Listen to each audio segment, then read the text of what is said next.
여러분, 성경에서 가장 유명한 전투 장면을 꼽으라면 단연코 다윗과 골리앗의 싸움일 것입니다.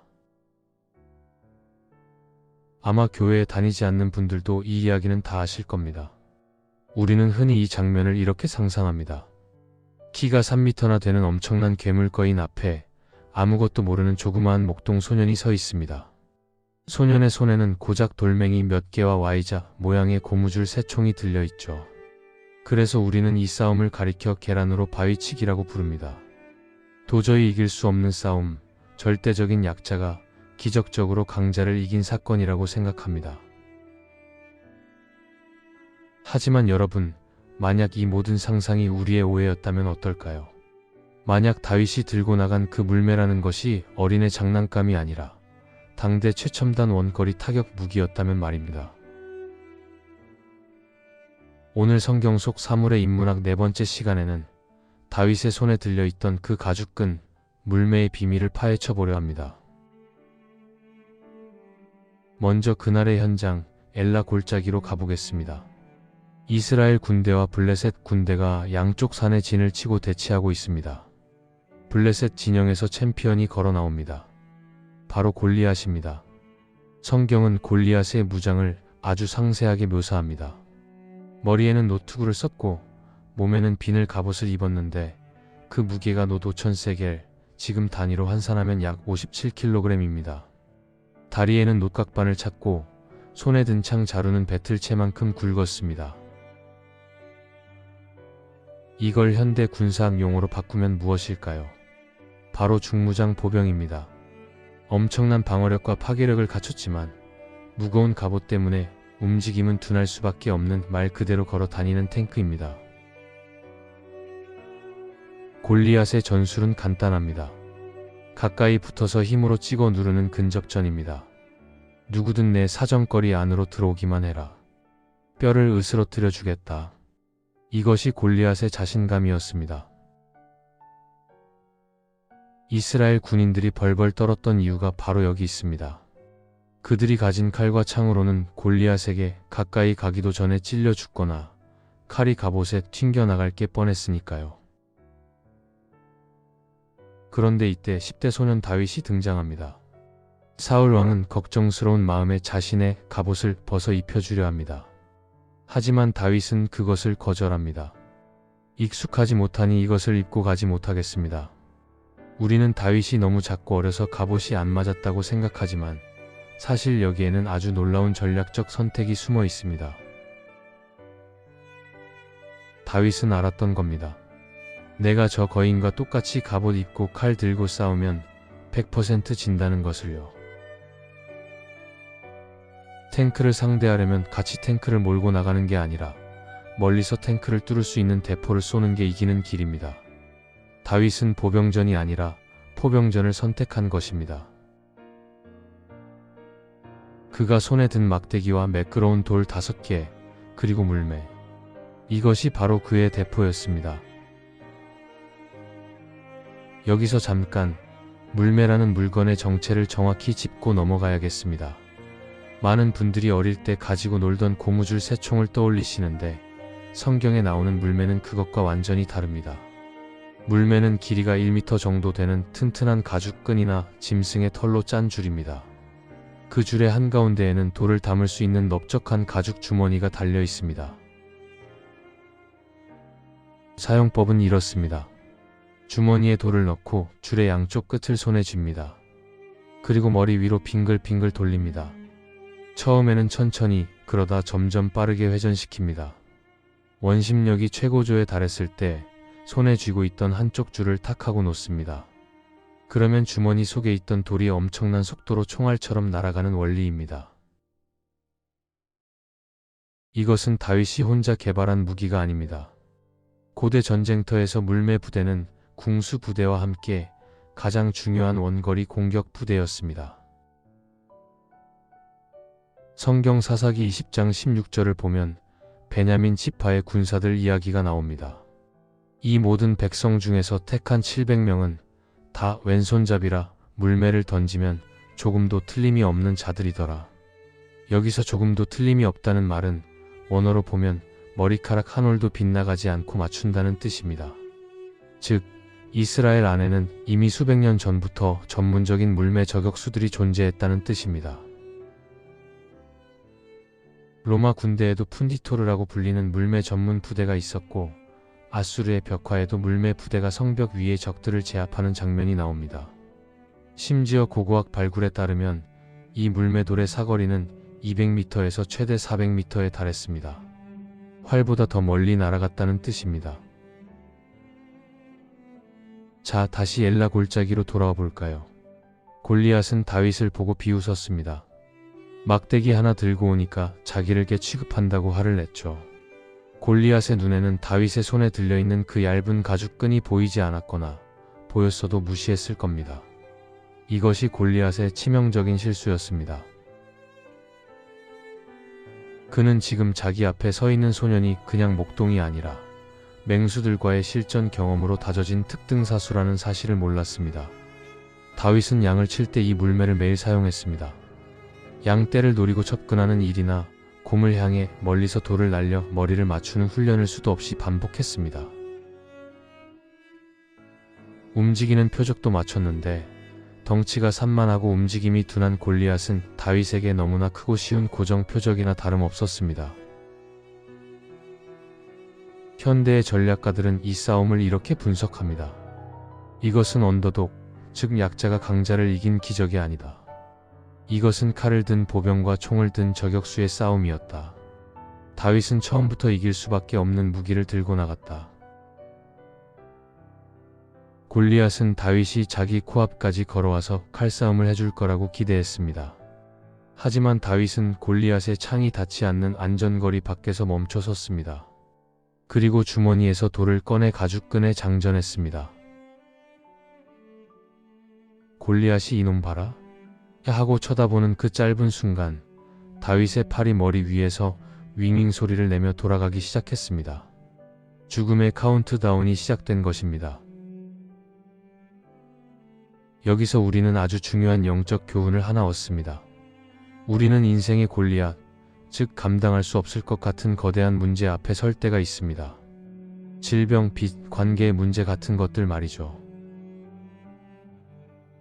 그때 우리는 사울 왕의 갑옷을 찾습니다. 남들이 다 쓰는 방법, 세상이 말하는 스펙, 돈, 인맥 같은 것들로 무장하려고 합니다. 하지만 내 몸에 맞지 않는 갑옷은 오히려 나를 넘어지게 합니다. 하나님은 다윗에게 익숙하지 않은 칼 대신 그가 매일 들판에서 사용했던 그 손때 묻은 물매를 사용하게 하셨습니다. 가장 평범한 일상의 도구가 하나님의 손에 붙들릴 때 가장 강력한 필살기가 된 것입니다. 여러분에게 있는 물매는 무엇입니까? 남들 눈에는 하찮아 보이고 장난감 같아 보여도 여러분이 오랫동안 갈고 닦아온 여러분의 손에 딱 붙는 그것.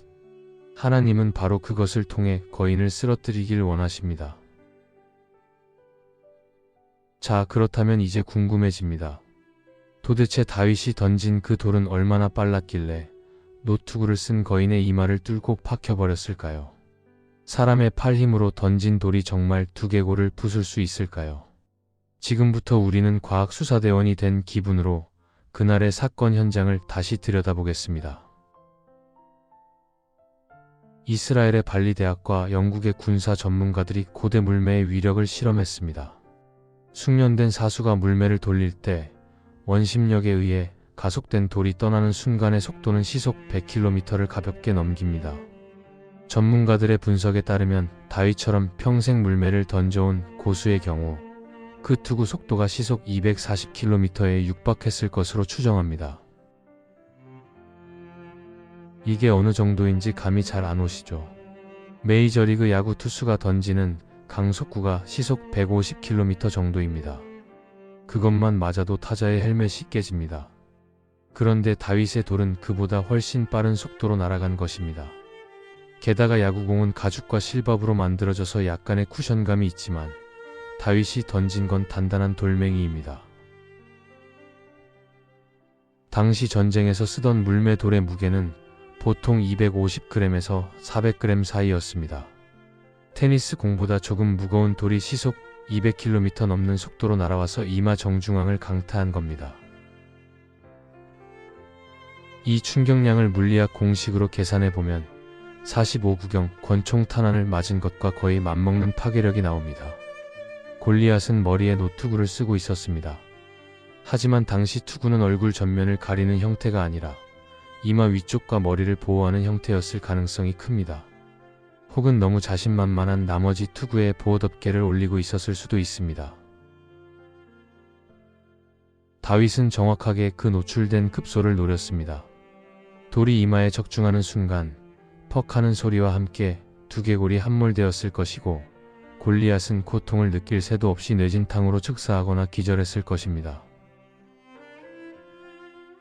그래서 성경은 그가 땅에 엎드러졌다고 표현합니다.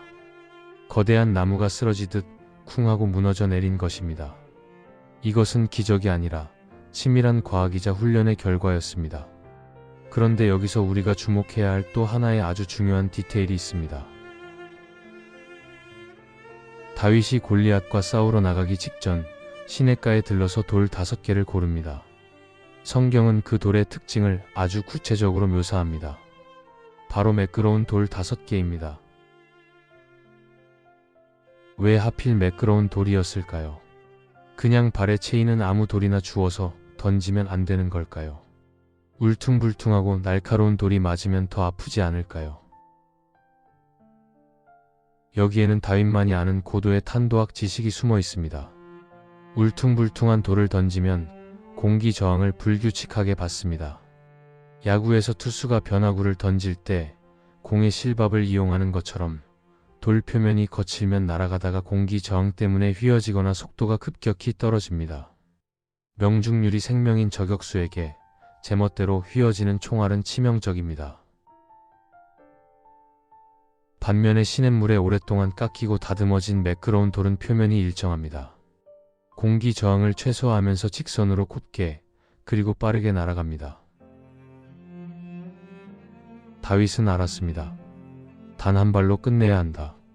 그러기 위해서는 절대 빗나가지 않을 공기를 가르고 날아갈 완벽한 탄환이 필요하다.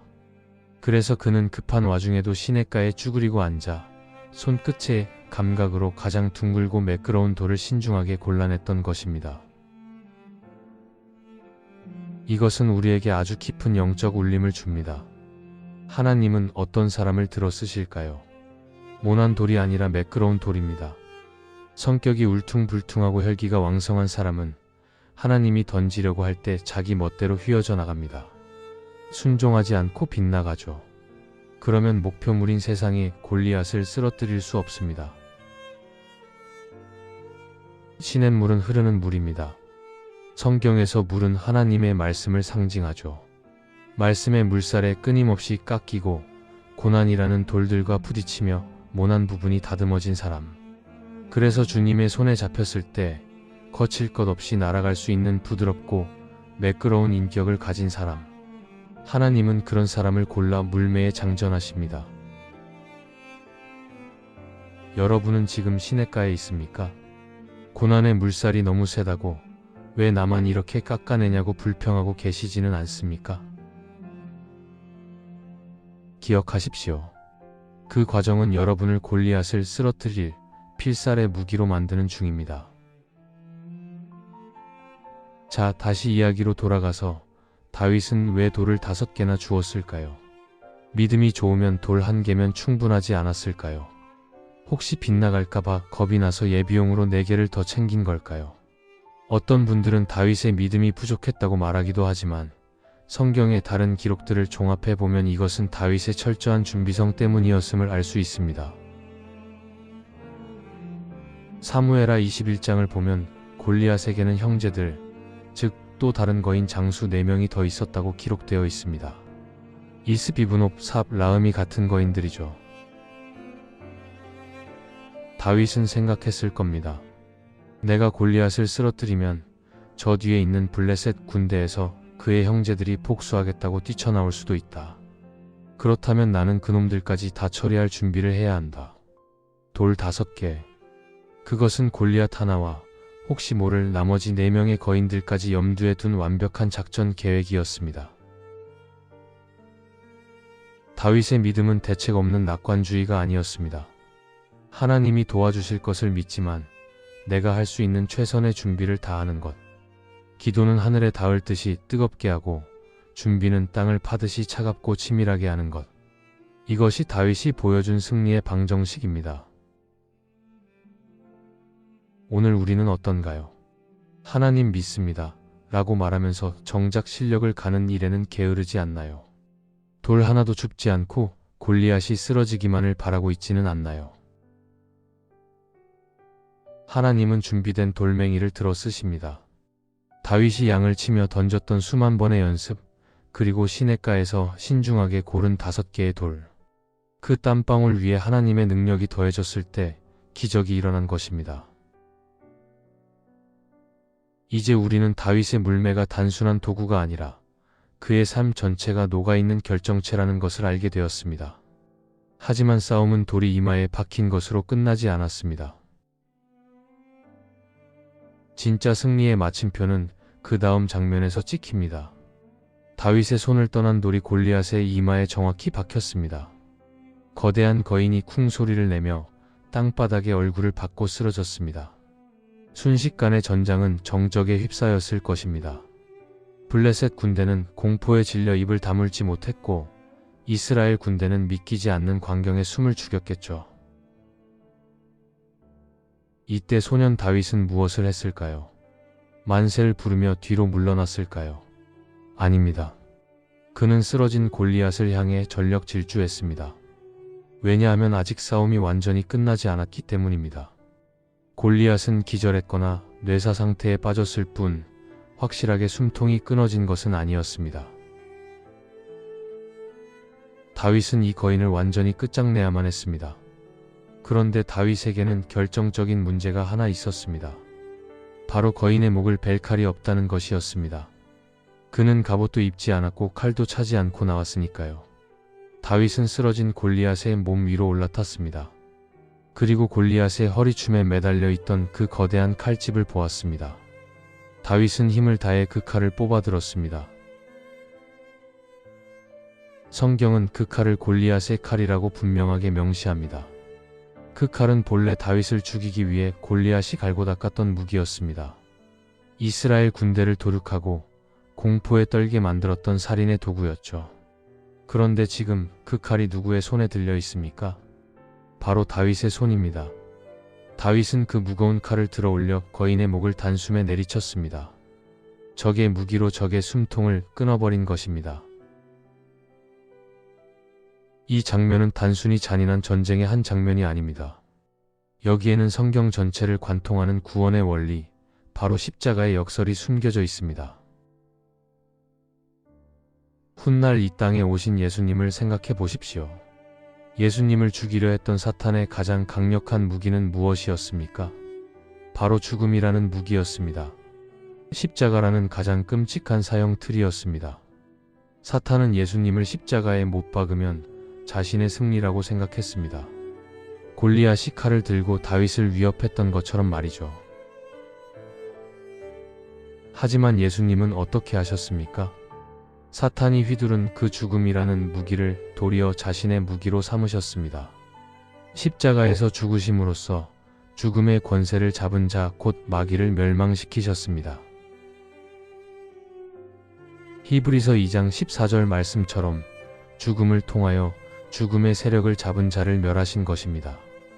다윗이 골리앗의 칼로 골리앗의 목을 벤 것처럼 예수님은 사탄의 십자가로 사탄의 머리를 깨뜨리셨습니다. 이것이 바로 우리가 믿는 복음의 신비입니다. 나의 가장 치명적인 약점이 하나님의 손에 잡히면 도리어 승리의 도구가 된다는 반전의 드라마가 여기서 완성되는 것입니다. 그 후 다윗은 어떻게 했을까요?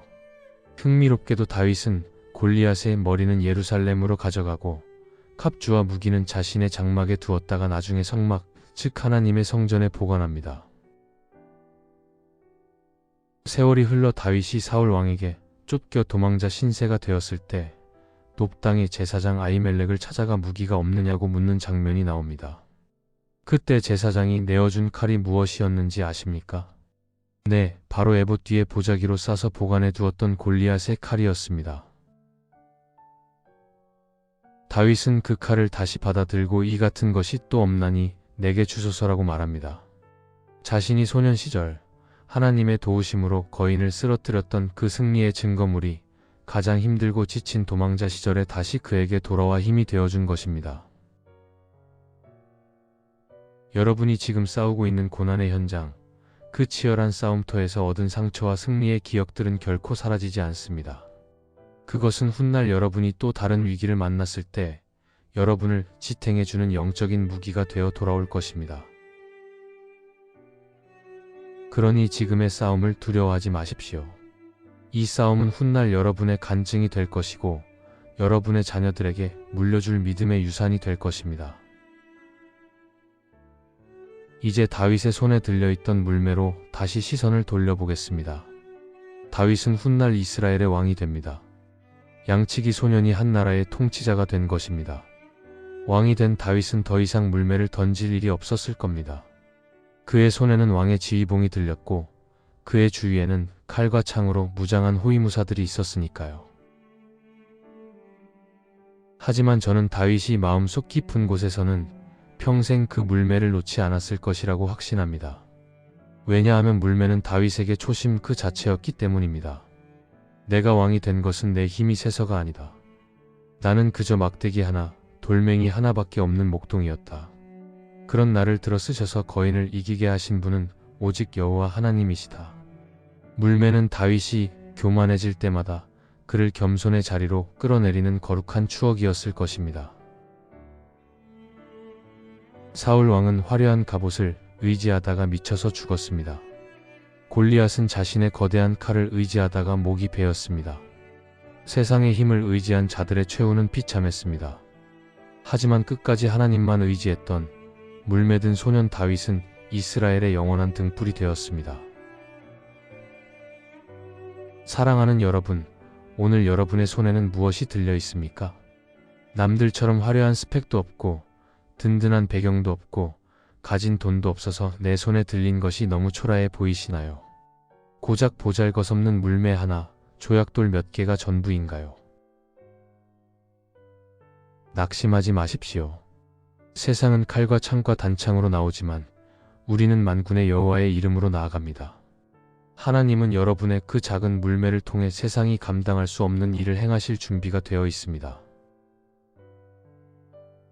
여러분이 가진 작은 재능, 작은 섬김, 작은 기도가 하나님의 손에 들리는 순간 그것은 골리앗의 이마를 뚫는 핵무기가 됩니다. 중요한 것은 도구의 크기가 아니라 그 도구를 쥔 사람의 믿음입니다. 그리고 그 사람을 붙드시는 하나님의 능력입니다. 이제 말씀을 맺으려 합니다. 우리는 4번에 걸쳐 성경 속 사물들의 이야기를 들었습니다. 으깨져야 향기 나는 겟세마네의 감람류, 꽃 없이 열매 맺는 겸손한 무화과, 함께 매면 가벼워지는 예수님의 멍에, 그리고 작지만 거인을 쓰러뜨리는 다윗의 물매까지. 이 사물들은 박물관에 있는 전시품이 아닙니다. 지금도 살아서 우리 삶 속에서 말을 걸어오는 하나님의 시청각 교재들입니다. 오늘 하루 여러분의 삶의 현장에서 다윗처럼 외치시길 바랍니다. 너는 칼과 창으로 내게 오거니와 나는 만군의 여호와의 이름으로 내게 가노라. 그 믿음의 선포가 여러분 앞에 서 있는 모든 골리앗을 무너뜨리고 여러분을 승리의 주인공으로 만들 줄 믿습니다. 지금까지 성경 속 사물의 인문학 제사탄, 다윗의 물매와 골리앗의 칼 이야기였습니다. 어떠셨나요? 익숙하게만 알았던 주일학교 이야기가 이제는 내 인생을 바꾸는 치열한 생존의 지혜로 다가오셨나요?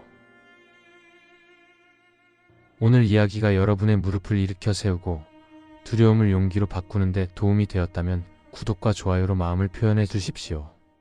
여러분의 응원은 제가 더 깊고 은혜로운 성경의 보물들을 찾아내는 데 아주 큰 힘이 됩니다.